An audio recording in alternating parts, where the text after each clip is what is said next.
আসসালামু আলাইকুম।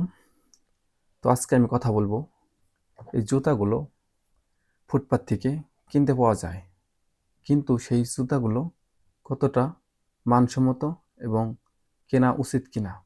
তো দেখেন, ফুটপাতে যে জুতাগুলো বিক্রি হয় সেগুলো অনেক সময় আমরা কি করি, সেগুলো কম দামে কিনে নিয়ে আসার পরে কি হয়, জুতাগুলো কয়দিন বাদে এখান থেকে খুলে যাবে বা সোল ফেটে যাবে বা উপরে পার্ট ছিঁড়ে যাবে।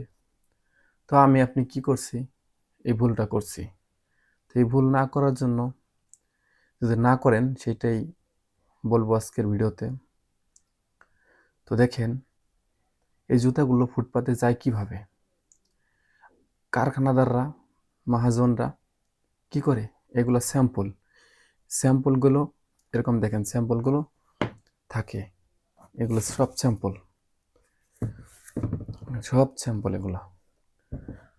স্যাম্পল এগুলো শত শত জোড়া এক একটা কারখানায় থাকে।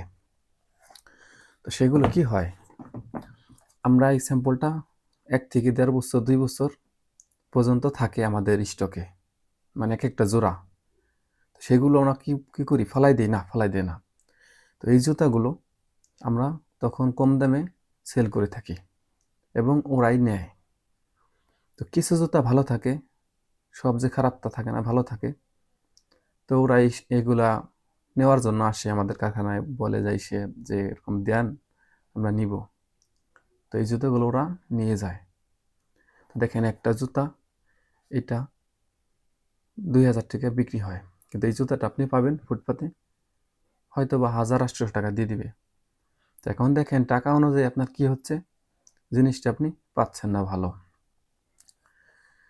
সেটাও বিবেচনা করবেন আপনি, যে আমি কি কিনে আনলাম। এখন দেখেন, ফুটপাতের জুতা কিনলে কয়েকটা ক্ষতি হতে পারে, যেমন পায়ে চুলকানি হতে পারে, কেননা ওগুলো তো অনেক ময়লা থাকে। এরপর আপনার সমস্যা, একটা জুতার গ্যারান্টি পাচ্ছেন না, ওয়ারেন্টি পাচ্ছেন না। আর আপনার ব্র্যান্ড থেকে বা শোরুম থেকে কিনলে একটা ওয়ারেন্টি গ্যারান্টি দিয়ে থাকে তারা। তো ভ্যান থেকে, ফুটপাত থেকে জুতা কেনার আগে অবশ্যই সাবধান থাকবেন, এবং কিভাবে জুতা কিনলে জিতবেন সেই বিষয়ে পরবর্তী ভিডিও দিব। তো ধন্যবাদ। চ্যানেলটি সাবস্ক্রাইব করবেন এরকম সুন্দর সুন্দর ভিডিও পাওয়ার জন্য।